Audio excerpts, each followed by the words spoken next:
Hello and welcome to Conversations with the Voice of Reason. Today's conversant is Jeremy Kauffman, an entrepreneur in the tech sphere, also kind of a poster on Twitter/X, and a libertarian out in New Hampshire. And then this conversation, we talk about the difference between libertarian ideals and libertarian realities and get into all the stuff. He's a great guy. You can find him via the links below, and not more else to say. So I hope you enjoy this episode. Hope you're registered to vote and you're voting according to your conscience. Without further ado, here is Jeremy Kauffman. I like the internet. Do you like the internet? Yeah. I just want to talk to you, catch up. We spoke about a project you were involved in a few years ago, actually. It's been a few years. And you have been doing a lot of, at least Twittering since then. But where are your fingers and your attention mostly at right now?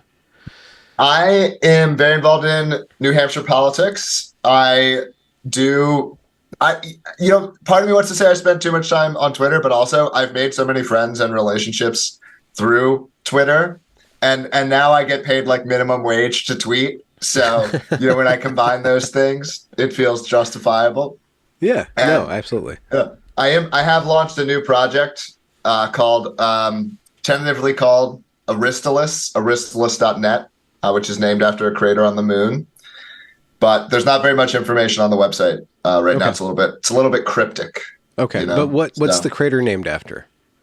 It's actually from a series of sci-fi books called The Powers of the Earth. Because I've seen, like a good book can be a foundation of a sort of culture and a movement. So I'm borrowing. Is that an Asimov reference there? It's a Scientology reference, actually. No, the books are the Powers of the Earth. There's a series of books by a man named Travis Corcoran, who's a great guy. If you don't follow him actually, I think his account might be locked right now. He has a public account at Travis4NH. But he's a state rep. He's a blogger. I don't know if you were like a blog reader back in the day. I did some scrolling through the blogs. Do you remember Pope Hat? No. Pope Hat. Okay. Pope Hat. Yes, I know him, but only from his Twitter presence. So he used to run a legal blog called Pope Hat, and this guy, Travis, was another guy on the blog called Clark Hat. And basically, Pope went far left and Travis went far right. So they were both like civic libertarians who ran this legal blog. Travis's blogging may have like started the schism. And it the blog kind of fell apart after this. Okay. But this was part of Pope Hat turning into like leftist commentator. He used to be much more of a civil libertarian, guy. I read Pope Hat in the early 2000s. Like he wasn't the person then that he is now. What causes one to go hard left, do you think? Trump. Trump really did it changed. I don't know exactly why, but it changed a bunch of. I mean, I think Trump moved me right wing. To be fair, I'm not saying that he didn't affect other people. If anything, I don't mean Trump directly, but the reaction to Trump and my reaction to that reaction, made me real. If that makes sense. Yeah, absolutely. But Trump is a lightning figure. Do you think it's Trump himself or something to do with the threat that he has towards the, I don't know what you want to call it, the regime, the managerial state or whatever, the deep state or whatever you think? Is it the threat that he poses to those people? Because he was of those people. Yeah, I'm of two minds of whether that threat is even real. And, maybe Trump was just the biggest grain of sand that caused the thing to cascade, that caused something to break. But there definitely has been a political, there's been a substantial political realignment that's been going on. Basically, I would date it to Trump, where now, culminating in things like RFK and Tulsi Gabbard being Republicans now, and Dick Cheney is a Democrat. That is really hard. If you told mid 2000s me, that the Kennedy guy was going to be a Republican and Dick Cheney was going to be a Democrat, I'm like, get out of here. That's never going to happen. So something's going on, There's a spin that you can give that we're aligning towards liberty versus authoritarianism. I'm not convinced that's true, but I like it. Like I want it to be true, So, but I don't know if it's actually true. Yeah. Well, are you a card-carrying libertarian? I am technically, but I'm not a huge fan of the party at times. Yeah, why is there a disconnect between the libertarian ideals and the libertarian realities? Well, first of all, realistic libertarians work within the Republican Party. So the Libertarian Party kind of selects for people who either don't understand politics or like can't bear to be a Republican. So you get the Libertarian Party, I would say, is decently to the left of the average small L libertarian. And again, it also selects for people who are like either can't make it in a major party or like don't get politics, right? Yeah. Because third parties, you really can't win as a third party. I'm in the Libertarian Party because I still strongly consider myself a small L libertarian. And it's clear that the Libertarian Party has outsized impact on how that word is conceived of, how. And so to me, I think it's important that party be controlled by good people. And so I want to exert my influence inside of the party. But I'm very skeptical of the possibility of the party to win elections. Mm-hmm. Yeah. But so you say people in the Libertarian Party are generally left of center. How can you be left of center and a libertarian? So I think one of the things that my time in the Libertarian Party has convinced me of is that left-right is definitely real. This idea that libertarians are somehow above or separate from left-right, I think is completely fake. Libertarianism is a different axis. I'm not claiming that the libertarian axis isn't real, but I think, and we can talk about this the whole show. What is left? What is the heart of left-right? But I'll name some things that I see as sort of like part of this cloud of things. Inclination to egalitarianism is leftist, is more on the left. Moral universalism versus moral localism is more on the left, as well as that orientation of moral concern. How much weight do you give to people far away to you versus people close to you, right? Yeah. Like a lot of the open borders libertarians are like, well, of course someone in China or someone in Haiti has the same moral worth as like my neighbor. And I'm like, I don't feel that way at all, And I think locus of control also seems to be related too. Like, how do you see yourself as responsible for what's happening, or do you see it as like coming from external forces? Yeah. Well, so if the locus of control is an external forces, how does that square at all with libertarianism? Is it freedom from that, or? Well, what I see with the left libertarians is like, it's the government it's like their fault. It borders on, some of them border on what I would call communism, in the sense that they're not literally communist, but in the sense that like, if only, like, communism is a very externally focused locus of control, where it's like, if it weren't for the system of then we'd live in a utopia, right? And some of the left libertarians tend to take this attitude towards government, like we just need to get rid of government, and then everything would be great, And I don't take that view at all. My view is I want competing governments. We want more competition. I think rules and authority will always exist in some form. I just think they could be more consensual and more competitive, and I take that perspective. How does something like abortion shake out in the Libertarian Party? You definitely get people on both sides of that issue. I think it probably maps onto these things as well. I mean, libertarianism to me has no clear answer on this. It's entirely, when do you think of a life as starting? And so far as I can tell, this is not really something that people derive through logic. Like, this is just a feeling that people have, and then they're really convinced that they have these great arguments. It's an interesting aspect of how I think a lot of argumentation can be kind of fake, in the sense that it doesn't achieve any. It's people just want to express their values. I don't see people really changing their mind very much on this subject, but being moved by argument. So I think it's actually very interesting. I find abortion fascinating from a sort of socio-political aspect of people have these opinions, they feel them really strongly, they go around making their arguments, they go around fighting over it, and no one really changes their mind. There seems to be very little movement in what people actually believe on the subject. Yeah. Yeah. Do you think that the way that the Trump court has treated that is going in a direction that you favor? The states' rights kind of stuff, localism? Yeah, to me, well, because to me, when I see how entrenched people's moral preferences are, or really how innate is how I've increasingly come to view it, that these moral preferences are somewhat innate.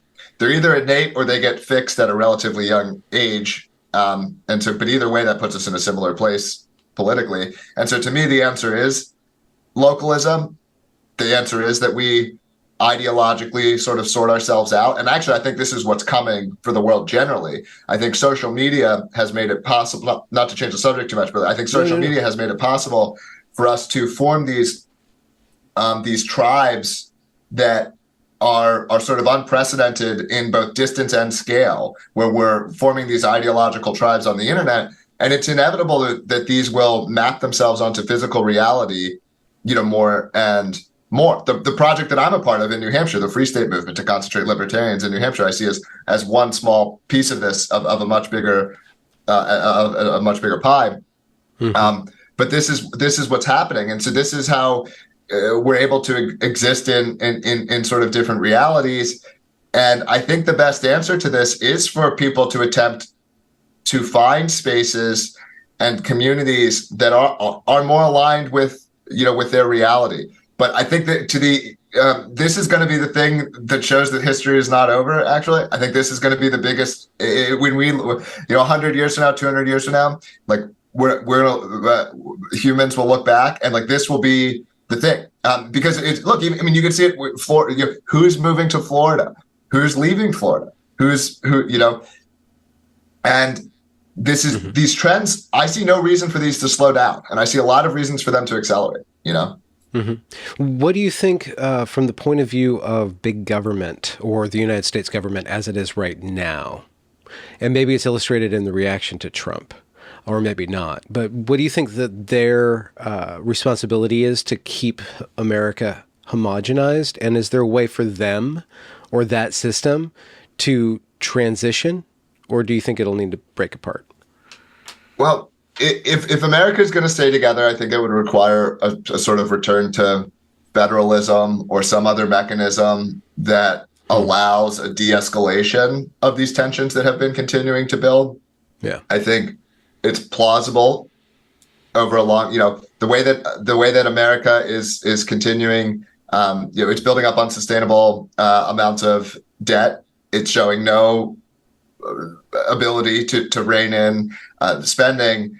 These are the kinds of things that do eventually cause an empire to fall. I'm not someone who believes America's like going to collapse next week or anything like that. Mm-hmm. Trend wise, what is the moment at which we're going to do something? It's unclear, and it is it is also the kind of thing as soon as the first state out of the door, right, isn't left holding the bag, right? The first region that's able to get out. And it is the kind of thing that could cause a kind of cascading effect. So the positive course is sort of a return to federalism, some sort of fiscal sanity, and then maybe America stays cohesive. The alternative course is that it does become unsustainable. There's some sort of I don't see really disastrous things happening. Like I'm not a doomer, but America becoming poorer, more disordered, things continue to function more poorly, like becoming turning into more of a Brazil. I think Brazil is a country that you could look at. Yeah.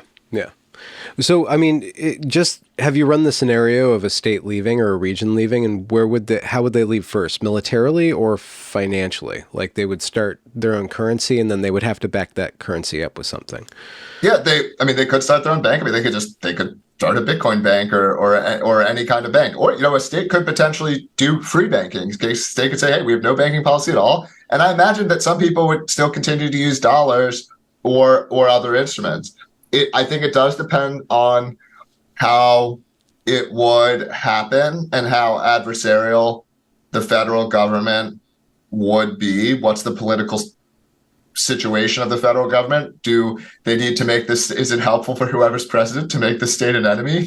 This kind of thing. Often the sort of on the ground political realities will dictate how these things happen. Yeah. But certainly the current path does make it increasingly inevitable. And the more that people are sorting themselves out, the more it becomes likely.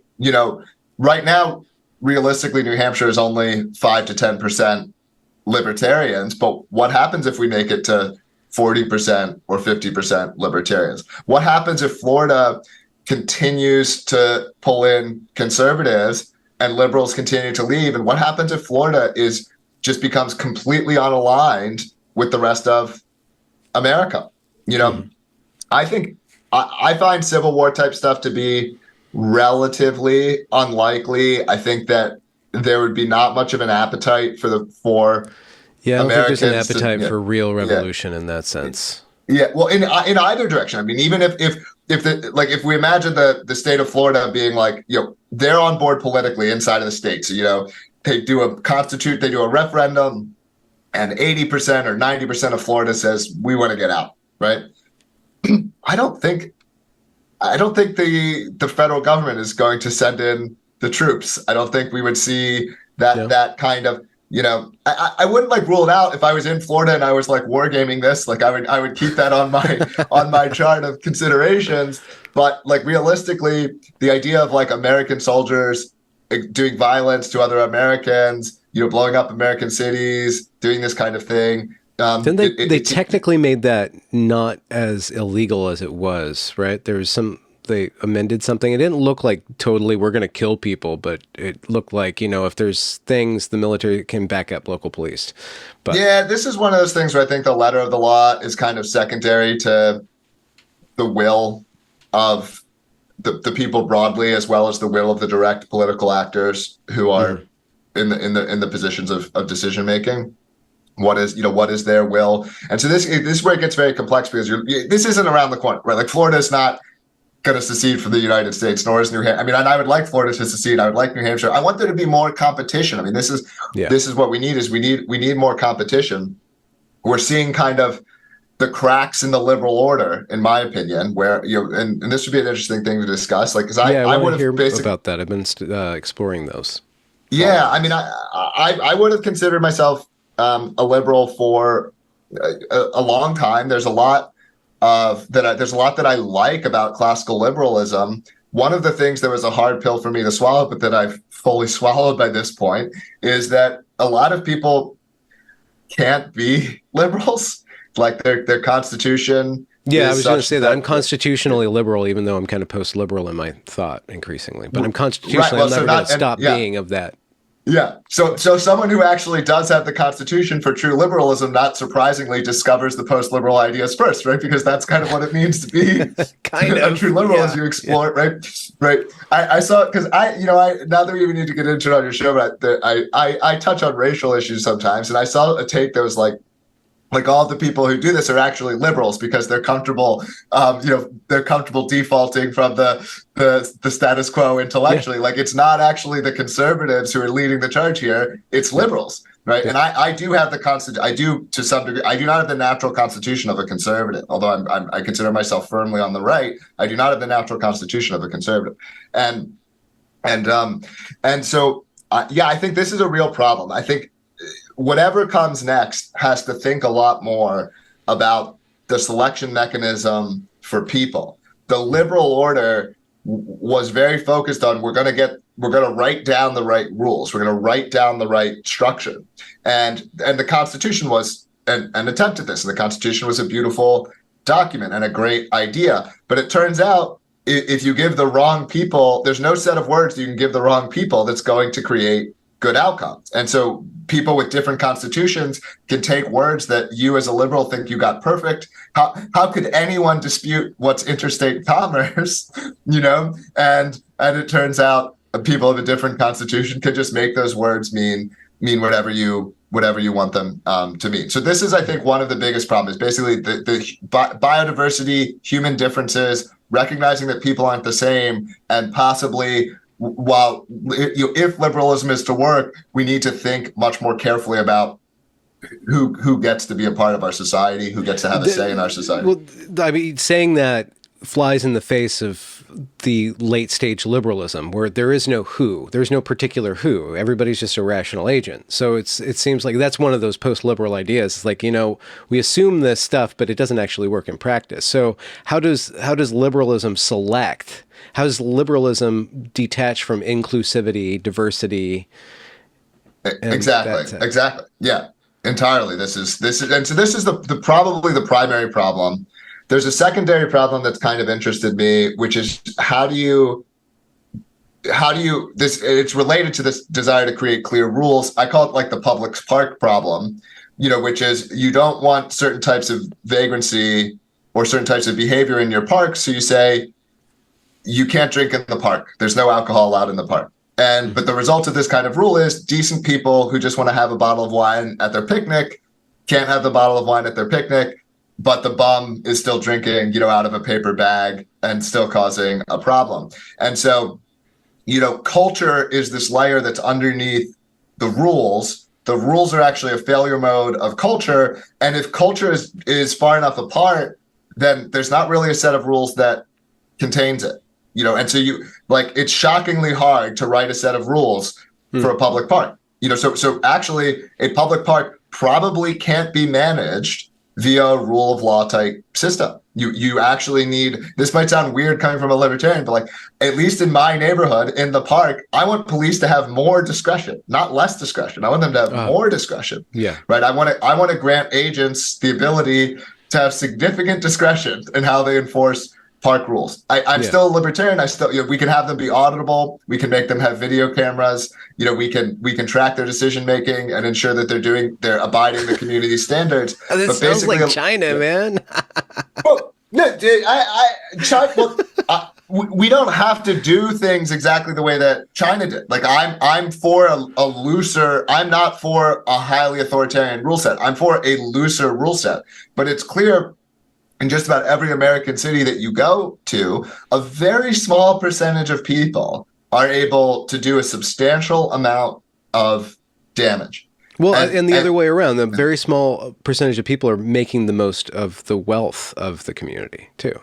Also true. But, there's been this libertarian idea where it's like, well, you just privatize the park, and while I'm not against that kind of thing, to me, the standard of how do you be a decent person in the park? It's like, don't litter, don't play your music extremely loudly, don't nod out on heroin. This is not a high bar to clean. I'm not trying to have this super elitist park. This is actually a pretty low bar of human decency. And it's like, if you can't clear that bar, it's not clear to me where you can reside. Just getting you out of the park and pushing you onto the sidewalk in front of the restaurant is not a solution either. I don't know how we deal with these people necessarily, what the right way to deal with them is, but there's a bottom layer of society, and I don't even think it's 10%. I think it's 1 to 2%.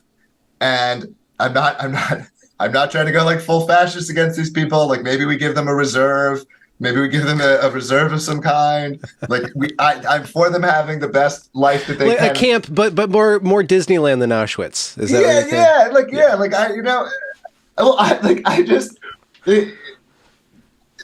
think? They cause so much damage. They cause so many problems for everyone around them. And it just seems like the sort of liberal order cannot deal with these people. They just get infinite tries. You get catch and release. They're right back. You give them a ticket. They don't have any money, so it doesn't matter. And jail is not a solution either. That's also, even if it is a solution, it's a very expensive solution. The idea, people say, oh, well, we need to bring back the asylums. Look, the asylums are just jail. The asylums are not fixing these people. And so you're telling me that a bum happened to make it into my neighborhood, and the solution is we pay $60,000 a year to institutionalize that person for the rest of their life.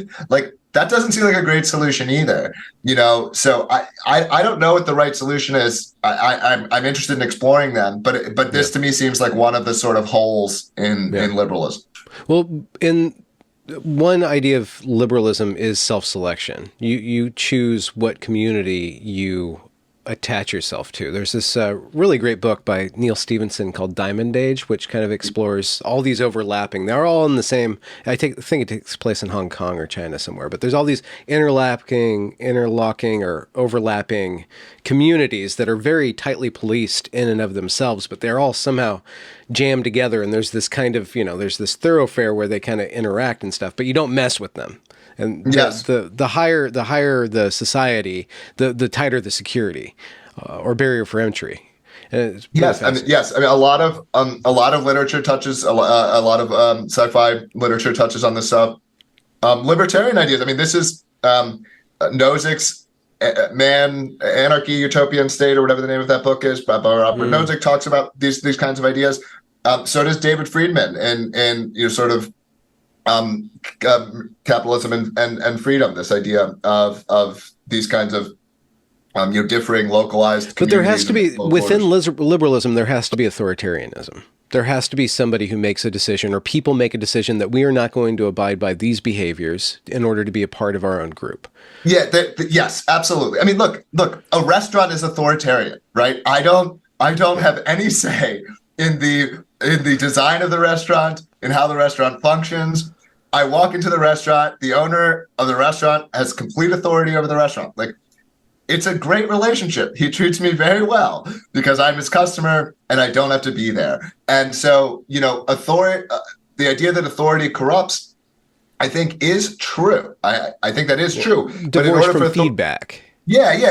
Authority without competition is maybe how we should amend that. Oh, okay. Authority without competition corrupts. Competing authority actually tends to produce pretty good outcomes. So that's how a lot of capitalism and free markets work. And I'm still a big believer in those concepts. And that is competing authorities, and these authorities end up competing to give you the best service possible, to be the nicest to you possible, to treat you well. And so it's actually the lack of competition, whether it's government. Now, government has like no competition, but we actually, when we see private companies, when they go low on competition, that's when they treat us the worst. And so, not that government is necessarily a solution to that. I wouldn't believe that still, but we should look for systems that are competitive. And the more we can keep systems competitive, I think the more that we get better results. I mean, that's kind of why I'm attracted to the post-liberal, at least the post-liberalism on the right, because it seems like a worthy adversary for passé classical liberalism. Classical liberalism seems to have grown long in the tooth, fought against the woke, kind of lost, and now is kind of starting fights. I'm not going to name any names, with the dissident right who already divorced themselves much previously, or like on a lower level ideologically, from the left. Yeah, there's a lot of opinions on the so you've got this right that broadly is post-liberalism, and then you've got a lot of diversity inside of that. Some I like, some I don't. Constitutionally and logically. I mean, some of them I think actually still have attitudes of leftists, where a lot of it is driven by bitterness and envy. Like, to me, I see these as sort of fundamental traits of the one of these core leftist attributes is about even if we need to drag others down, it's more important that we be equal, and so we need to drag others down. And so when I see the same thing among people who are supposed to be on the right, maybe I'm making up my own left-right here, but I hate that. Like, we're developing a sort of culture that's opposed to envy. That's opposed to this kind of leveling impulse, because this is when humanity achieves great things. When we're so focused on how equal we all are, we lose the ability to achieve things. You look at the bitterness towards Elon Musk, the greatest environmentalist in the world. Right? I think probably. I don't know where his batteries are come from. How many cobalt babies? Yeah. Are... Well. He's hated by a lot of leftists. Yet he's done more for electric cars and green technology. He's a man who's not afraid to stand tall. And that alone is a negative trigger to a lot of people's psychology. Yeah, it's a disruptor. Yeah. For a variety of reasons. So you brought up competing I guess, systems, competing government structures, competing authorities, competing, organizations. There's this thing called a culture war. Can a culture survive at war with itself, or is there a proper way to constitute the culture war as just a competition of ideas, that free market of ideas? That's a good question. I think there obviously has to be some competition because your culture can't become stagnant. It has to be able to evolve. You're not gonna freeze a culture in place. And you could even look at sort of traditional religions on a tremendous downswing, like a steep downswing in America and probably worldwide, although I don't know the data off the top of my head. And it seems to me that part of that is because the religions aren't as competitive in the sort of idea space as they used to be, and perhaps they could evolve to become more competitive again. I think Jordan Peterson proved that. Yep. His popularity is his updating or modernization of Christian ideals through psychological language is one instance of the drawing upon that latent desire people have for that type of meaning, but they needed it articulated in a way that was more clear to where they were in history. Yeah, but because this cultural technology, and I think, I don't mean to be too reductive about religion, but I think of religion as something of a cultural technology, and it's kind of part of the purpose of it is to help groups perform better, right? So that we don't fall into our negative impulses. I mean, look at the Bible has a lot of emphasis on not being envious, not coveting what your neighbor has, focusing on yourself. It's about you being the most, sort of righteous and good person that you can be. And that is a technology, a society where people widely believe that kind of thing is going to perform better than a society where the culture is, that we level the people who achieve things and we attempt to tear them down so that we can all feel, more equal to one another. Yeah. And so we're in this we've gotten kind of untethered. America has lost its civic religion.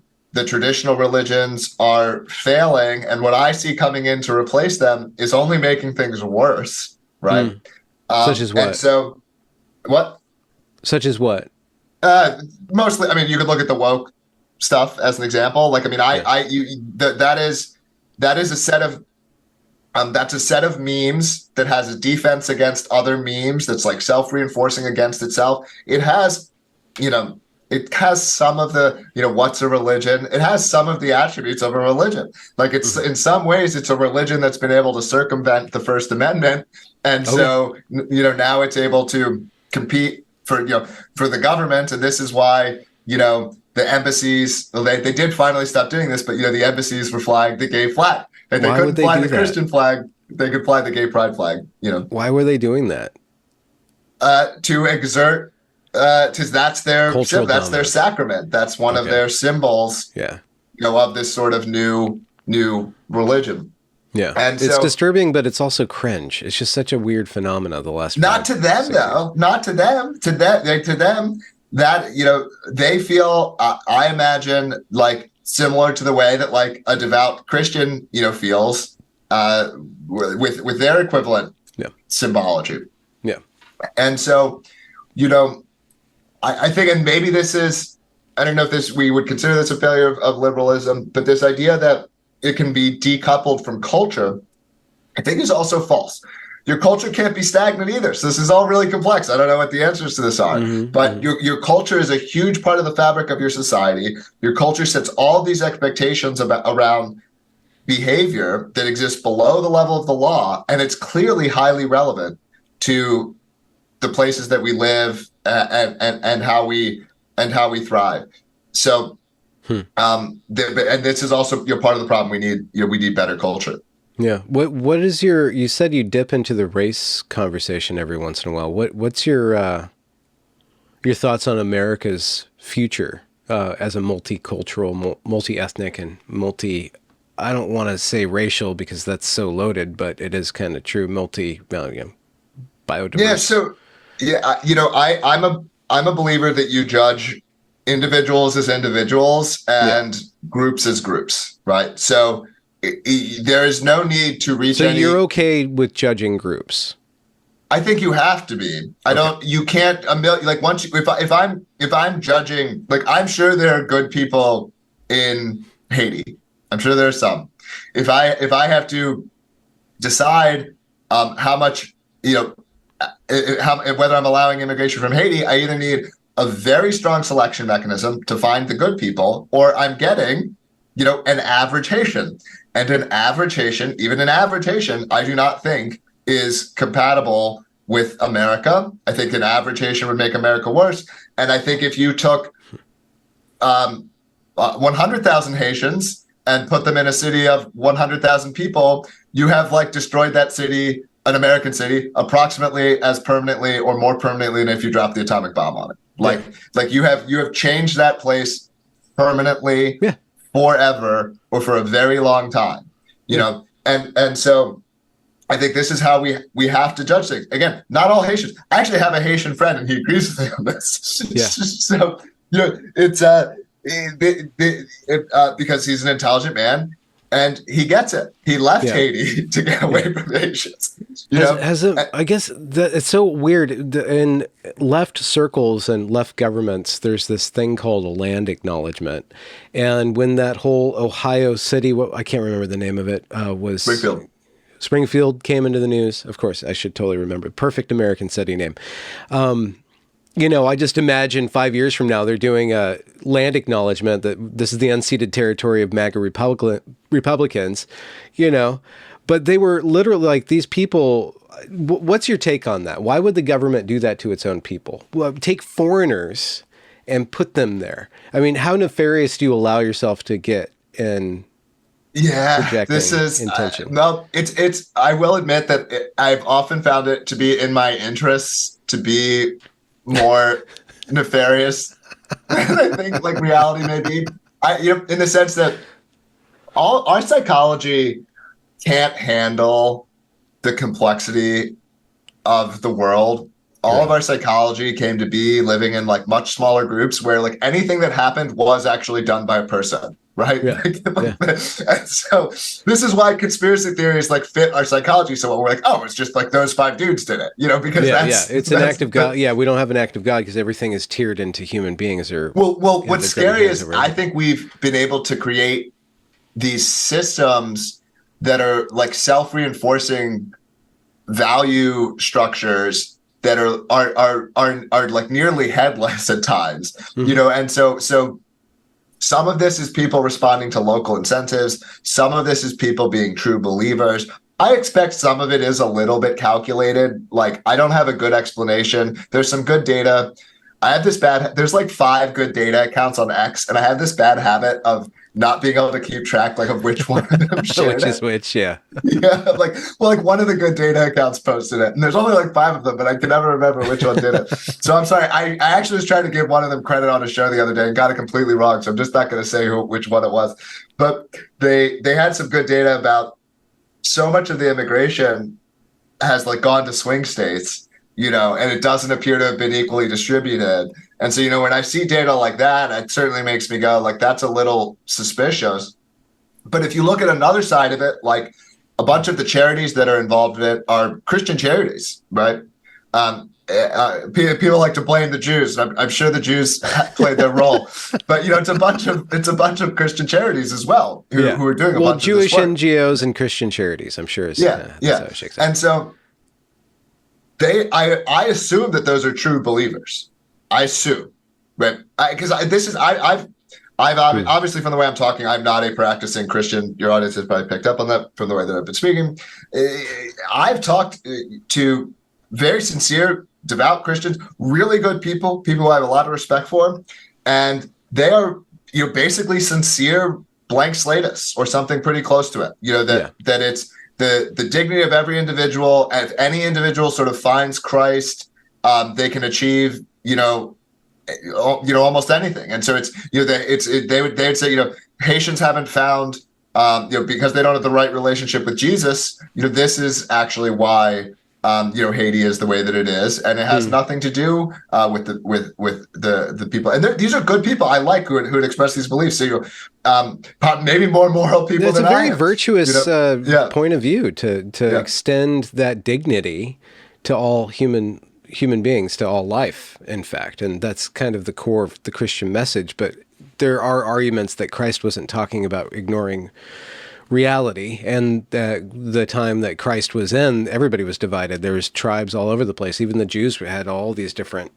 localized Jews in different clades and stuff. And I don't think he erased difference at all. But in that Protestant Western imagination, the people of the people of that proto-woke mindset, the blank slatists, the cultural liberals, it's really hard for them to square that. And so any talk about racial difference sends them into a tizzy, and that's why you have the rise of this specter of fascism, because fascism is just takes over all of the cognitive dissonance of seeing difference and not knowing how to square that with your universalism. Fascism is just this nice boogeyman to put all difference into this thing. It's like the people who refuse to implement this utopian egalitarian society. Yeah, I think that's completely correct. But I think the people who reach to calling it fascism are going to end up doing more to restore fascism. In the same way that, I would attempt to have what I thought were very sane, non-judgmental conversations about race. You're always being clear that I'm not judging individuals, which would be the only sane test, right, of racism is, in my view, are you reaching conclusions about individuals? And and a bunch of people are going to call me a racist. Well, you know what you're doing? You're making me feel comfortable with the idea that I'm a racist. Like I believe things because I think that they're true or not true. If you tell me that the label for the belief is racism, okay, that's okay. It's not going to get me to stop believing. If I believe that the Earth revolves around the sun. If you tell me that only bigots believe that, I'm like, well, I'm a bigot. Then. I don't know. I'm pretty confident that happens. And so. It's the same kind of thing. I see people calling really normal human behavior fascism, and it's like, well, if you're going to go around calling really normal human behavior fascism, what you're going to get is you're going to get normal people to be like, well, maybe I'm a fascist. Well, why do they do that? So Daryl Cooper, I just had him on, and he was called a fascist in the wake of his Tucker Carlson interview, and he said fascism is just another word for fuck you, or you're a loser, you're evil, basically. But there's a psychology to why that is such an operative. Or maybe there's not. Maybe they're just lazy. Kamala Harris just came out with the 3-minute presser conference where she called Donald Trump. And then this is a very rare moment of authenticity and improvisation and original thought on her part. She called him Hitler. And so why would she even do that? That's so cringe. But it seems like they are honestly, sincerely afraid of this fascist threat that they see, but maybe not. What do you think?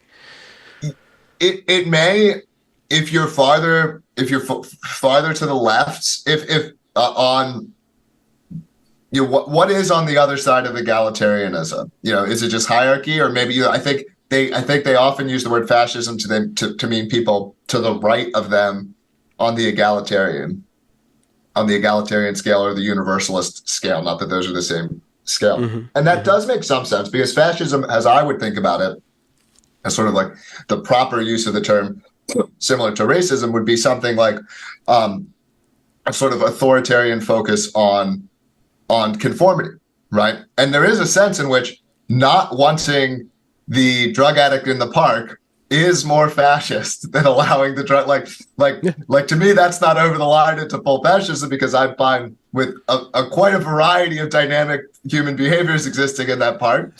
Fascism to me would be very strict, but along the continuum, perhaps it is more fascist to say that I don't want.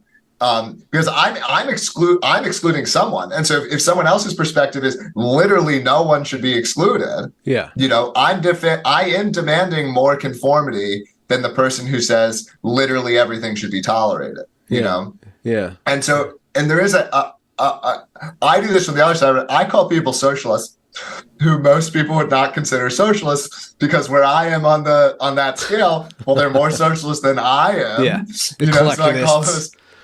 so I call them a socialist. You know, so it's probably that phenomenon, but in another direction. And so these are people who are very permissive people, very egalitarian, very everything should be very permissive, very libertine. And so to them, even these moderate restrictions are fascism, in the same way to me that even like moderate government is still socialism, because we're at extremes in preferences. Well, the problem with the game theory on that is that your enemies, just to make it really black and white for just a moment, are much more inclined to believe in the structures of government, and so reinforce the structures of government, and so take over the structures of government to increase and use the government as the tool of their will, whereas people in your camp are less constitutionally, it's like the herding of the cats problem. Like, how do you get all the individuals to let go of their individualism for long enough to take a stand and get back to grilling, right? Yeah, if you figure that out, could you let me know? I have some problems. So you don't know. Yeah. Okay. Well, it's actually related to some of the stuff that I've been working on. But yeah. Insofar as you are politically engaged and you don't want to be a loser, you want to somehow collectivize your ideology or your political will in order for other people to share it. How do you go about doing that? And what are some of the things that you've learned by being politically active locally?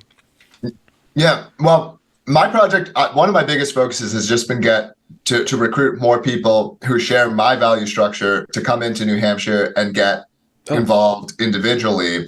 Often that involvement at the local level is far different than the way that I behave, because if you want to go and get involved at the local level, you probably don't want to be as loud as I am on the internet. So often that's someone who, like, we're trying to do our own sort of march through the institutions here, where we'll have someone come in and be quite quiet and get a job as the head librarian, and get a job in the schools, and get a job in the as a police officer, and so it's a different, where you are in that, the sort of role that you're playing can be different. We need loud people like me who are going out and evangelizing, and then we need people who are a little bit more willing to be heads down and fulfill those roles. But then what I think you need is, you actually need a culture. Well, at a minimum, you need a culture that can reinforce our values with each other. So we need to have our own gatherings. We need to be seeing each other in person. We need to be reinforcing our values, with each other. Because if you're trying to, as a minority culture, and we are a minority culture here still, if you're trying as a minority culture to eventually become a majority culture, you've got to keep your core tight, right? You can't lose yourselves, because we're all social creatures, Part of what made me a more rabid libertarian was being surrounded by other libertarians. I was a quieter libertarian a decade ago when I was surrounded by, technocratic progressives. Yeah. Yeah. So that's like, we're always changed by who we're around. And so we have to make sure that we have our own cultural practices, reinforce our values with each other. And then if we're strong, we'll pull other people to our positions, so I actually had lunch just today, with a guy who runs a gym here in New Hampshire. He runs a gym called the Free State Barbell Club in New Hampshire. He's very committed, to sort of our value system. This is how persuasion actually happens, because he runs events at the gym. Maybe a third or a quarter of the gym people are sort of naturally our way, but they have interactions with all the other people at the gym, and that's how real persuasion happens, because he's bringing people into these other networks. And so if we keep our culture strong, and then we build the right tools for interacting with the community at large, then we're able to propagate our values into the broader community. I sort of see like maybe 10 to 20%. I don't even know if it's that high. Like, there's a smaller portion of people who hold values strongly. There's a lot of people who, kind of go along to get along, sort of reflect what the broader opinion is. I'm not saying that they're like literally NPCs and they have no opinions, but some people definitely drift a lot more than others. Yeah, well, yeah, and we're all NPC to some percentage or another. Totally. Totally. completely on. But there are negative, and so you're talking about positive network effects. There's also negative network effects. I'm wondering, like, some lessons in the craft that you've gathered. Guilt by association, or if you say the wrong thing, if your party gets aligned or maligned as something that it's not, as like you were saying, like bigoted, or too ultra far right and stuff. Like, how do you guys navigate, or how do you navigate public perception of this network? That is a problem. We are, especially among the left in New Hampshire, we're like public enemy number one. They try to campaign against us. They try to paint even people who aren't a part of our sort of group as being a part of our group. So clearly is this kind of like a locally active cancel culture campaign kind of thing? I mean, this is up to, the governor races, the biggest political races in the state. Like, so we have 2 congressional seats in New Hampshire. Congressional District 2 is Lily Tang Williams, a libertarian who moved from Colorado and is now running on the Republican ticket for Congress, against a Democrat. And so the Democrat absolutely, wants to make that an issue in the election. The radical free stater is, coming in here to destroy the government, and this kind of thing. And so we see it in the governor races, in the congressional races, in a number of races in the state are colored by this. I mean, they send out mailers. I get them in my own house. They're telling me that radical free staters are coming here to destroy the New Hampshire government, and we want heroin to be sold on the streets, and the bears are going to take over the town. Yeah. Well, aren't the progressives handing out heroin? Well, but the libertarians want to sell it. Sometimes it's projection. Look, legalizing heroin is very low on my list of priorities. From a technical libertarian perspective, I don't really love laws against it, but it's clearly a very destructive drug. I would find different ways of, I think, policing that one in my local community. I'm a big fan of localism. Again, similar to what we were talking about earlier. Like, to me, it's, you don't want state and federal laws. At the local level, at the community level, all kinds of things are much more permissible to be enforcing on my block and in my neighborhood than 100 miles away from me. And so a lot of it depends on the scale of what's being enforced. I have no problems with prescriptions, with circumscriptions against any number of behaviors when we're talking about very locally. Mm-hmm. Does the government get involved in that too much, in your opinion, stopping the local policing? Yeah. This is the federal law has done this across the entire country, right? I mean, we can look at everything. I mean, all of the civil rights stuff, like, largely was very big here, and it's freedom of association is not something that people, really have a right to anymore. I mean, even something as simple as, there was a case, a couple of years ago where some Asian company, was like doing a bunch of family hiring, and the federal government wants to say it's a violation of civil rights law because you want to run a family business, and it's like, it's crazy. I mean, of course the Masterpiece Cake Shop in Colorado, right, where they've been getting harassed forever. And so I suppose there's a certain type of liberal who could be like, well, no, we've lost true liberalism, and if we just go true liberalism, it does mean you have freedom of association, but I think we've lost it completely.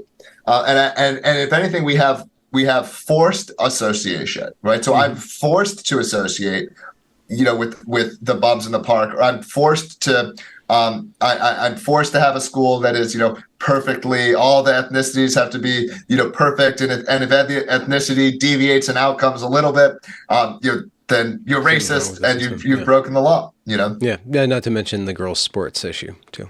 That's a big one here right now. The state government passed a law enforcing gender in state-sponsored sporting events. As a libertarian, I could be like, well, the state shouldn't be involved in sporting events, but look, it is. And if the state is involved in sporting events, I'd rather do it aligned with biological reality than biological falsehoods. We have the ACLU, of course, sued the state, and the law has been stayed. So the law is now been paused pending a full trial over it. And right now there is a 15-year-old male child who is 6 feet tall, who is playing on the girls' soccer team, who's the goalie, and this team is crushing it, and they're going to make the championship. And a bunch of the girls' teams have been boycotting playing. My wife is involved with this issue, actually. She runs the local Moms for Liberty chapter here, or used to it. Sorry, she doesn't run it anymore, but she used to run it. And this has become a big culture war issue in the state currently. Yeah, yeah. Sorry, the whole... Yeah, I was just info dumping. It wasn't... No, that's fine. Tranny goalies, just, that image, just... I just recall back when I was growing up, a man in the dress was a source of great humor. Insane. It's so insane to me. It's like, I don't understand that. Like, this one to me is it's so clear. It's so scientifically clear that gender matters in sports. And like the standard isn't even, I mean, I don't even think it's possible to ever get a level playing field, but the standard isn't even to try. It's literally like, well, he says he's a girl, so he's a girl. Like what? Yeah. Like it's so unbelievable that this is where some is the government forcing the girls to play? Are they suing the girls that are boycotting? And would that be a novel notch in the ratchet if they tried? That would be a novel notch. We haven't seen any attempt to force the girls to play. The government I think the government here would have been happy to enforce the law, but they haven't been able to yet because it has to go through this court challenge. And the school districts, who are essentially responsible for governing this whole system, are and this is again what part of what's crazy about it is, like, they're for it. Like, the school district is not aligned with the government here. So the schools in the government schools in New Hampshire are unfortunately still pretty woke on average. Mm-hmm. And so they've been they're fighting the government, and the way that the schools have done it is they're deferring to the local school district. So every local school district gets to make their own determinations on gender. So do they though? This is the current state of how it's working. Yeah. Okay. I mean, because unions, they have a lot of other ways to flex uniformity. Well, my assumption here is that this is the design they came up with that let them do the most wonky stuff. Because now the schools that are super woke or terrible on this issue, they get to have their very inclusive standard, and the schools who have a problem with it don't have a mechanism to deal with it, because the policy is, well, every school gets to make their own local decision for gender eligibility. Yeah. Are you a native New Hampshirean? Nope. I grew up in Philadelphia. I've lived here for 10 years though. Okay. Because New Hampshire's flag was "Live Free or Die." It was the snake one, right? Was it? It's our state motto. It's our state slogan, and it's on our license plates. It's not on our flag. Yeah. So, I mean, that's an inherently freedom-loving statement. How do you think it broke so progressive? What do you think about the culture in New Hampshire that caused it to go in that direction? An incredible amount. I mean, what caused the churches to? What caused so many of these things to? And I don't know that the broader culture has. It's how did these ideas make it through institutions like the school systems? Because my impression is, even in, you can go to Texas or Arkansas or anywhere, and you're going to find a lot of these woke ideas inside of the school systems themselves. Yep. Because the parents have been fighting back. The parents of the kids have been fighting back. The athletes have been fighting back. It's the school administrators. And Merrick Garland. Yeah. And by the way, New Hampshire is kind of there's a whole bunch of stuff if you look up. Like, it's a mistake to associate New Hampshire with the rest of New England. Like, New Hampshire is different from the rest of New England in an incredible amount of laws. So New Hampshire is, and if anything, this has been helpful for our movement, because we draw the good people in from Vermont, from Massachusetts, from Maine. They hop the border. But I think, I tend to think that, how often does someone adopt a political belief that's truly contrary to their own interests?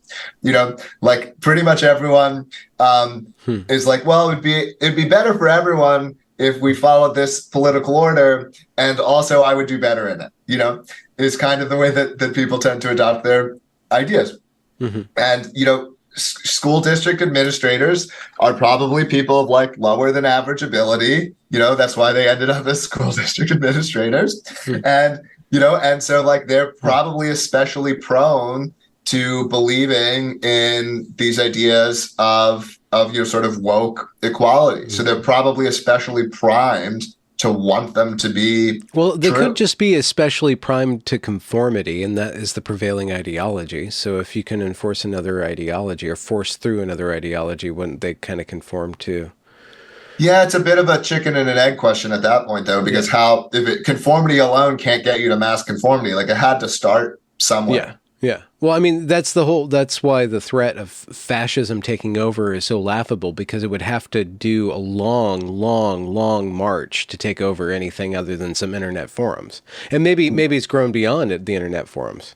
Yeah. And I mean, you're much more of an expert, honestly, on this subject than I am. So if you want to fill me in it's just fascinating that you're doing it like locally, and that New Hampshire, as you say, because of something in the laws, how it was constituted as a state, allows for what? To attract other people and to model a different kind of relationship between citizen and government. Well, the Free State Project started more than 20 years ago. Yeah. They got 20,000. What's the content of Free State? What does that mean? So it's the Free State Project was this idea that libertarians are losing. We're going to continue to lose, but there's enough of us that if we focus our energy on one state, then we could get a lot more done. Okay. And so it started with basically an assurance contract with a bunch of libertarians agreeing on the idea. And then they had a whole debate, and I wasn't a part of this debate. I came later. They had a whole debate about what state to start with. And so that means you want a state with low population, with native libertarian inclinations, and so on and so forth. And there is a website called Freedom in the 50 States that attempts to rank states on 200 different dimensions in terms of how free they are. Mm-hmm. And New Hampshire is now the freest by a decent quite a decent margin. You guys don't have zoning laws, or you don't have to sign paperwork at City Hall to get your electricity? We still do have zoning laws. I think actually on zoning, we're still probably near the middle of the pack. I think there's room for improvement in some of these areas. But like one of the lowest tax burdens. You're very good on firearms rights. Very good on new business formation. Pretty good on civil and social issues. Also, it's the highest IQ state, which I think also helps with the general performance of services. Turns out if the average population of your state is 10 higher than another state, things just work a little bit more smoothly. Is something I've noticed. Yeah, no, that's something I've noticed about libertarians. It takes a certain confidence in the rational capacity to either see it working out or to believe that it could work out, but they kind of self-select and then self-isolate. Yeah, well, I've gotten more enlightened, as I've got I'm an entrepreneur. I've been a business person for a long time. Like I change. When the facts change, I change my mind. I pay. I pay attention. And I've definitely gotten less idealistic being here, but a lot of our ideas, absolutely, at the core of them, still work. Like markets still work, competition still works. Like the core of the ideas are still very good. So I mean, even now, I don't. If we're going to get everyone in New Hampshire, or most people in New Hampshire, to be a libertarian, it won't be because they understand the ideas. They're too complex. That's not how it's going to work. You can get. However, you can. This is something you can learn from the fascists. Is you give people the right uniform. You give people the right sort of cultural reinforcement, and you can get people to believe a whole bunch of things. And so this is. This is actually, I think, part of the next phase of our movement, but the things that made me a libertarian aren't going to be the things that make the average person a libertarian. That's going to be something different. There could be an aesthetic dimension to this, is what you're saying. The tech bro. I think that's why we see on some level, I think Elon Musk's, his ability to, be very productive, very competent in what he does, but he's also projecting a kind of tech bro aesthetic that I think is allowing other tech bros to kind of align with him. Whereas, over the last 4 years, Silicon Valley, there was a chart that was floating around, has become more openly right wing, and I think it's 100%. because there's an aesthetic. You just get a ticket to do that, to be that way, to inhabit that kind of modality, whereas before it was off limits. He gave so much cover and so much space to so many people in Silicon Valley and in tech generally to move to the right. I'm in a chat and a group with a bunch of prominent Silicon Valley founders and that are all supporting Trump this election, and that they literally say this and brought it up, that they couldn't have done these kinds of things without Elon Musk having done it, that he gave them space to do it at their own companies. These aren't people who are, his size at all, but because he's done it, they can do it too, Mm-hmm. And I actually do the same thing sometimes here in New Hampshire, because I am someone that a lot of people inside of New Hampshire pay attention to. If I take an especially strong stance, sometimes I do that to give people space. If we need, it's an art. You don't want to malign your movement by being too spicy, but you want to be spicy enough for people to be comfortable with. It's hard. Yeah, I probably even gotten it wrong sometimes, to be honest with you, Benjamin. But I'm trying. I'm trying because we are social creatures, and this is how we form our opinions. And so if you're trying to if you're trying to get a group of people to move in a direction, sometimes it really is helpful to just be like, well, I'm all the way out here, and that gives space for other people who might not want to go all the way to where you are. But if you had just gone a little bit out, that wouldn't have allowed them. A little Overton window expansion. What you mentioned, you have connections with tech. I'm wondering, are you optimistic about technology as a political tool? We've seen over the last couple election cycles, presidential election cycles, speaking of America, the way that Facebook and YouTube specifically treated content creators and just regular users in 2020 was just egregious. Like the amount of control that they exerted for this regime, or whatever you want to call it, is just astounding. And it seems like Zuckerberg's kind of walking it off, and I don't know what his game is or anything. He's got like this whole aesthetic too. He's kind of becoming less of an NPC and more of a tech bro kind of guy. But I'm wondering, where do you think the headwinds are with the tech culture? Are you optimistic about that? Do you think that it'll go into a more localized direction or more authoritarian or centralized direction? That's a tough one, because I would have never expected what happened in 2020 to happen exactly in the first place. Like to me, really? Tech. Yeah, to me, yeah. I've always. Do you think you were being naive? I thought there would have been a more sincere support for free speech among tech than we saw in 2020. And obviously, with my own work, which was involved in that, they. I capitalized on them not doing it, but they, it was, yes, I didn't expect that. The business, when I was running the alternative platforms, I didn't start those being like, YouTube is going to censor congressional Senate testimony because, or these kinds of, or they're going to take the sitting president off of their platforms. I mean, this was very unexpected, very unprecedented. It comes back to like Trump really changing, politics to this really substantial degree. So having gotten it wrong once, I have to give my predictions about the future. But what do I know?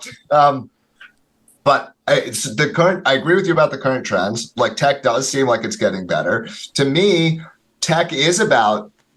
It is about building things. It's about marshaling raw resources, even if those are bits. Into big things. And to me, that's an idea that belongs on the right. This is achievement. This is striving. This is, conquering to some extent, and so it never really made sense to me. I think partially, and this is, I think, definitely what's going on with Zuckerberg, is that you do get, as companies get a certain size, you get this mismatch between the executives and the sort of rank and file who can get more filled with the equivalent of the school bureaucrat that we discussed earlier. Yeah. And there's this idea that CEOs, can kind of control their company, and this is only like sort of true.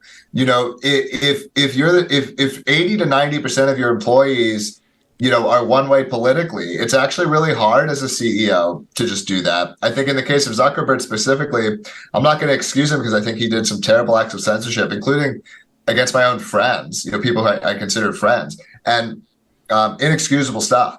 And but I kind of suspect, and I've heard from people I trust behind the scenes, like he's kind of like a ruthless capitalist who it probably is like somewhat libertarian naturally, but gets like but does what he thinks he has to do. And he went with power. He sided with power because it was in his financial interests to side with power. That doesn't necessarily excuse the behavior, because I don't think that's that's a virtuous act. But that's different from being a true believer. Yeah. Do you think that power is capable at this point in time of changing? Things do appear to be changing a little bit. I don't know that Trump winning will. It's an open question how much that will change things, because despite things changing via Trump a lot, it's not clear that it was from anything Trump did. Again, like Trump was not this political radical. He didn't go in and tear things down and burn things down or attempt to be a dictator or any of this stuff. I mean, the government grew under Trump. I'm hopeful that with a better team around him, with Vance and Vivek and Musk and others, that we'll get something better this time around. But it's not clear to me that much will change.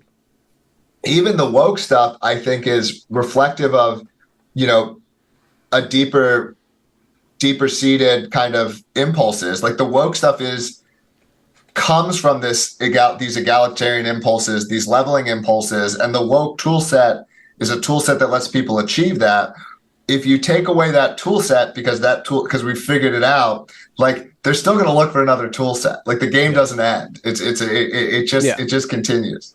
Yeah, always this is kind of a phrase owned by the American Black community, but it is a seeking of reparations, and you don't just get your reparations. You don't just get a check in the mail. You still want to continue because you built your identity around vengeance. Yeah. But if it's cultural, like Musk is offering a culture that is the culture that I want. It's like let's strive. Let's want to achieve things. Let's get to Mars. This is, in my view, at least what I like about humanity. This is actually when humanity is at its best, right? This is when, because I like being part of a team that wants to achieve something, where we're working together, we're trying to build something. This is why I've been attracted to tech entrepreneurship. And humans are at their best essentially when they have these like transcendent positive aims. These can be existential threats. So like these can be wars. But you don't want that. I don't know. Did you see that unveiling of that AI like walking, talking thing that Musk brought out? So like humans if we face existential threats, we can be better. But also if we have that's not a great situation though. So if we can have a transcendent aim, if we can have this that we want to get to Mars, that it's important that humans get to Mars, that's actually so good for the psyche of like the American populace, because now we're not looking around trying to level each other. We're trying to achieve something out here. And so things that reorient the culture towards like, let's do this, let's achieve this. It gets so much healthier. Yeah. I think there's been some discourse around why the Democrats are losing males, and it's because they don't have a transcendent. They have no Wild West. It's like we're going to take care and perfect home. So that's why you have this kind of longhouse, like really obsession with making sure everybody's taken care of, which is fine in its own domain, but that's not males' work, I don't think, naturally speaking. Yeah.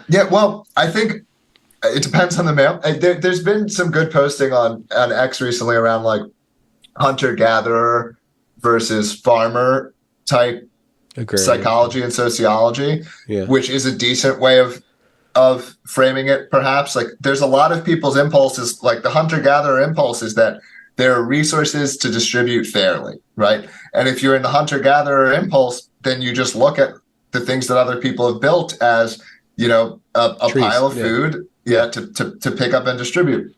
And I definitely have not that input. I want to like sow the fields and I want to, grow crops, and it's a question of like what happens when the percentage of people with farmer You're more psychology. of a kulak than a Bolshevik. Is that the correct? Yeah. I'm bad with my Russian history. I think those are the right ones. Right, the kulaks were the landowners who like got murdered, right? Yeah. And so I think America was kind of built, like if you look at early stage America, like the people with that psychology were probably predominant. And this is what was so special and exceptional about America. And we just select into the percentage of people that have this orientation, I think has fallen lower and lower. But if you can imagine, and I try to select for obviously the farmers in terms of who I encourage to come to New Hampshire, like imagine getting back to like a high density of people like that who want to be self-sufficient, who want to strive, who want to achieve, who don't go around looking at what everyone else has, but try to build what's best for them and the people around them. And I think it is like what humans could achieve again. The more we get back to that, so much is possible, and we've stagnated as much for cultural reasons as we have. I mean, the government is a part of it, but it's culture as well as politics, and we've lost the striving and the transcendent aims. How are you teaching your kids these values? Oh man, that's a great question. Because I'm very concerned about like values propagation, to the next generation. I mean, one of the things that absolutely helps is I have a network here, right? So today, my kids are out at a nearby farm that is owned by another member of our community. So Thursday is farm day in their current educational schedule, and they'll do several hours of farm labor. They'll do like a half an hour. Well, not all of them, only the oldest will be able to do some firearms practice, and then he does some math and reading in the morning on Thursdays, and that's his day. He has different schedules on different days, but he is around other kids and other families, not exclusively, but largely who share these types of values. And I think that's the only way you can do it. I think it's very hard. And I think a lot of the research backs this up, that your kids' values come substantially from the community that they're within. Like obviously the household matters, but the household is probably smaller compared to the community, the peer groups, the schools. And so I've tried to find that. That's actually one of the things I was looking for in New Hampshire. And in my opinion, it's actually the strongest reason to be here is what's available for raising kids. And actually, I don't want to name him on the show, but there is a Silicon Valley founder who just moved here 2 days ago. I just helped him move in. And he said the reason he came out here was because of the community he wanted for his kids. Well, how old is your oldest, if you don't mind? My oldest is 7. Oh, 7. Okay. What's your projecting for? How are you going to teach him to use the internet or tech? Like what is his technological education? That's a good question. So I have him on a Linux desktop computer right now. Okay. So not those Apple glasses things. So he's going to learn how to use the command line in the file system, so he's not going to be one of those Zoomers who doesn't know what a file is. And I mean, that's one I can teach a lot there. So, I can't teach him how to farm. I will say that. I don't know anything about farming. Like the role of the internet in the developing mind. What are your thoughts on that? Yeah. No, that is a big question. And truthfully, like my parents were very hands off. I was online from an early age, and the internet was more of my teacher, I think, than my schools were. Like I was going on, and it was actually really cool because as a 12-year-old, I could like get treated like an adult on the internet and like have conversations and talk with people. And for me, it was like maybe there was a weirdo once or twice, but for the most part, it was like it was positive. It was positive, and it helped me develop, and I learned things. I do think it was different. There wasn't social media in the same way. There wasn't. There's more forums, more subject matter based. And so like I definitely have seen, I don't think giving your kid YouTube on a tablet, for example, is a good idea. So we have mostly been measured with that kind of thing. He gets, and also I think it's a mistake to think of like sort of screen, like it's all very different. When you're like reading on a computer versus watching a video versus doing educational exercises versus playing a game. And even you're playing a game. What kind of game? Is it a shooter or is it, a building game, versus what? And so, Stellaris or something. Yeah. And so like Factorio 2 came out the other day, Benjamin. Okay. Is that your crack? Is that your personal weakness? I don't play it all the time, but I did play the first one, and I'm definitely gonna get the second one, and I'm gonna play with my kids. And because it seems like a good, like it's you have to solve logic puzzles, to do the game. You have to think intelligently, to play the game. And I think that that's helpful, and I think that that's good. I think the hardest question that I don't have the answer to is how you let them use social media and at what ages and to what degree. And especially because I obviously like social media, right? A lot, so you're embedded. You're a veritable influencer. Yeah. So, I don't want to be hypocritical, but I also want to recognize the downsides, and that they're obviously developing and so on. So that's been the hardest one to crack. I haven't had to crack it yet. I think. Well, I don't know what age he's going to ask. Wouldn't download a gun. I mean, if we speak about the internet as a tool, just as we speak about a gun as an implement or a tool, there's a correct way to use it and an incorrect way to use it. And learning how to shoot a gun or handle a gun, there should be a similar protocol to learning how to handle social media specifically. Yeah, but I'm not sure I know how to handle it. Yeah, right. I'm if you made me make a list of like my bad habits, like Twitter is like near the top of the list. So like yeah, but you get minimum wage for doing it, so there's some kickback. So yeah, I mean, I will try to be very honest with him, like with my kids about the pros and the pros and cons. And I think and I want to be clear, like there are a lot of pros. As I said earlier, I've made a lot of friendships. I made a lot of relationships. Yeah. I have been able to build a profile for myself, like largely through posting on X. Like that's just there is mostly where I say anything. You're significantly less nerdy than when I first spoke with you. Yeah, maybe, I don't know. It changes you. I try to stay true to myself, but like you obviously follow like the dopamine to some extent. Yeah. And I actually, as a habit too, and maybe this will be something I'll teach my children, like every so often you have to make sure you piss off your own friends and your own followers. So that way you know that you're not just Otherwise you just say, you don't want to become someone who just says what they want to hear. So, but it does. We're naturally, dopamine seeking rats or whatever. And so like if you get a bunch of dopamine from saying certain things or acting in certain ways, like it trains you to do those things more. Yeah. The best thing to do is to be aware of how it's affecting you. What does the future look like for you? What's coming up?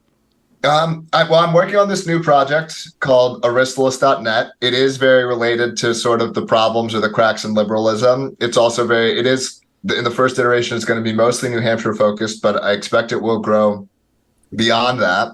It's very sort of more the ideation stage. So I'm not gonna spell it all out, but if people have enjoyed the way that I've talked about some of these things, they might be interested in just dropping their email onto that website on aristless.net. So I'm working on that. I'm going to continue evangelizing for New Hampshire and for my kinds of people to make their way out here.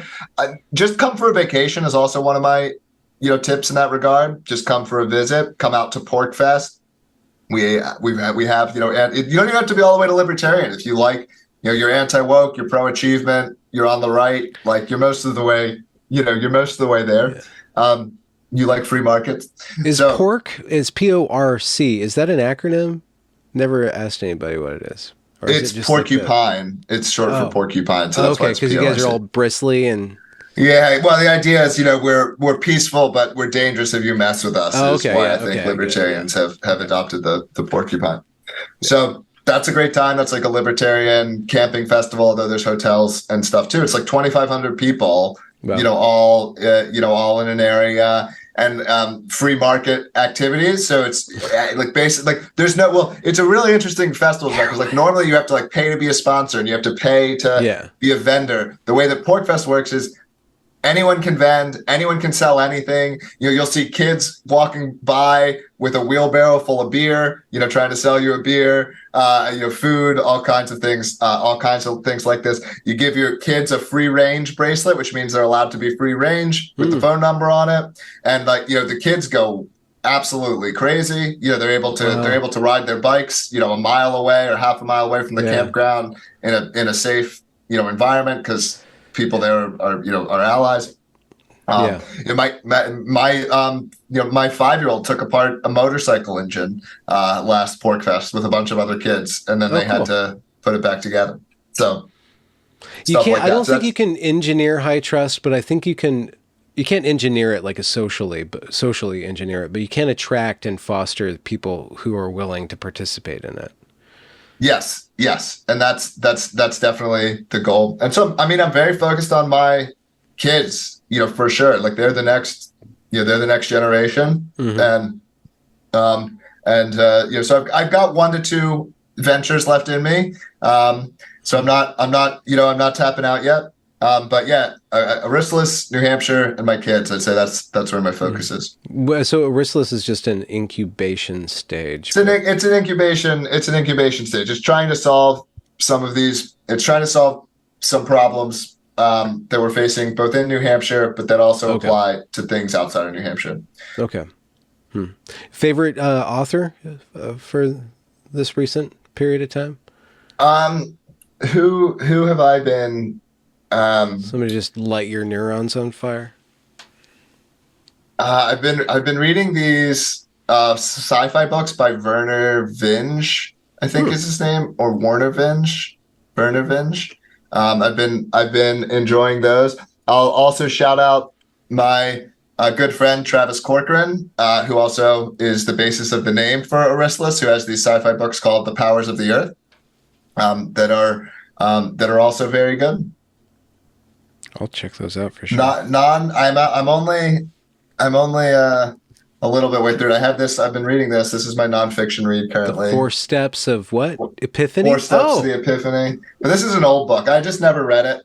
And so is this like the Celestine Prophecy or one of those Course in Miracles? It's by Steve Blank, who's like a very famous entrepreneur. And it's about early stage idea formation. So all right, yeah. I took you more as an entrepreneur than a new age kind of guy. There's like, but they use the same terminology more or less. There's a quote that's like, if you're like a good founder, start a company. If you're a great founder, start a country. And if you're like an amazing founder, start a religion. Or maybe I got a religion and country backwards or something. But like, yeah, I mean, I'm about like, you see, so the culture stuff, you see it at a company too, right? Like you don't build a great company by rules. Like you build a great company by who you attract into the company. And if you have the right people, I had good people at my company. I could like not talk to them for weeks. And I know that they were doing useful things, like, because that's just who they were, Yeah. And so, I am big on that, on culture. And I think like we've been losing. Part of what the government has done is it's actually like, it's destroyed really good social technology, like social technology that worked. And it's atomized us, you know, and so we used to be part of, you know, stronger groups that were more cohesive, that had, you know, we had stronger relationships with our friends and our neighbors and people in our churches or the people in our social clubs. I think in the early 1900s, there was this vast network of social clubs. But by the way, the technical form of my new entity is a private club. That's actually which has some interesting legal benefits as well. But this was a core part of America. You had the Elks. You had all these groups. I mean, these were they had millions of members. This was a huge, and it's gone. Yeah, you know, and it's been replaced by Medicare and Medicaid and Social Security and all these things that are very atomizing. I think it's reasserting itself, and it can take on the specter of something very dangerous because it looks similar to tribalism, and it is a form of tribalism. It's a return to some postmodern tribal formation and stuff, and I think that kind of makes people very wary because with that tribalism can come a lot of conflict and a lot of power plays. And I think that makes the government wary, constantly crying about fascism while becoming increasingly fascistic in their avoidance of it. Yeah, but I don't disagree with that to some extent. But one, I think, like, we have wiring that, like, we want to be a part of tribes. I mean, I came to New Hampshire like wanting to be a part of a tribe, and then two, you know, I mean, America's not even offering us a tribe. It's not offering us anything to, like, what do I believe? What does it even mean to be an American anymore? Like, what is the American civic religion? What does America stand for? What are my responsibilities as an American to be a good American? Like, I don't even have an answer to this question. At this point. I guess don't judge people and let them do whatever they want, and then celebrate them when they do the worst things possible.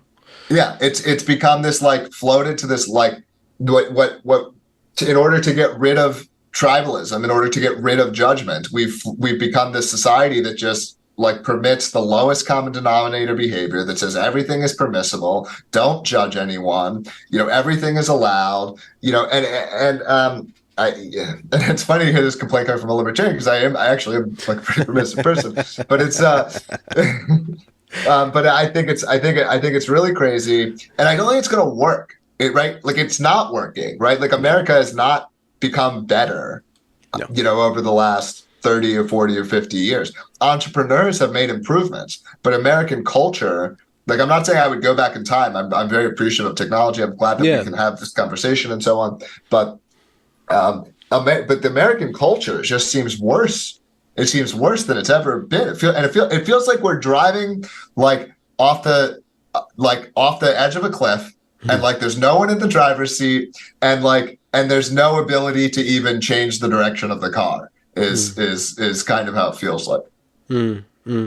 Yeah, I don't know if there's definitely not a political solution, but we can take small little political victories to heart and then get high off the Kool-Aid and forget about the real work. But it's great that you are actually putting in the time and the effort to make human connection first and foremost in your political project. So you're not denying that you're political, and you're not denying that you're a human being, and it seems like you're doing great work merging those two. Thank you very much. Yeah. You too. So, I love what you do. So thank you. Thanks, Jeremy. And thanks for your time. I'll link all the stuff below. You've already plugged the stuff, so I'll just end the recording now. Thanks a lot, Jerry. Good. Cool.